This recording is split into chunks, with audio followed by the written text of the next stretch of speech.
Hello guys, welcome to my YouTube channel. In this video I will show you how to count elements in list in Python. So I have this list areas, and I am going to count elements. So first I'm going to use print function, and within the function I'm going to use a method areas dot count, and then I'm going to check how many time 9.50 used in this list. So giving the value 9.50. Now click on run.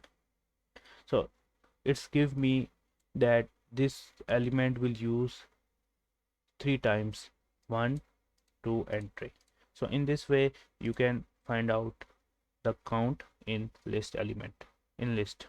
Thanks for watching. Bye bye.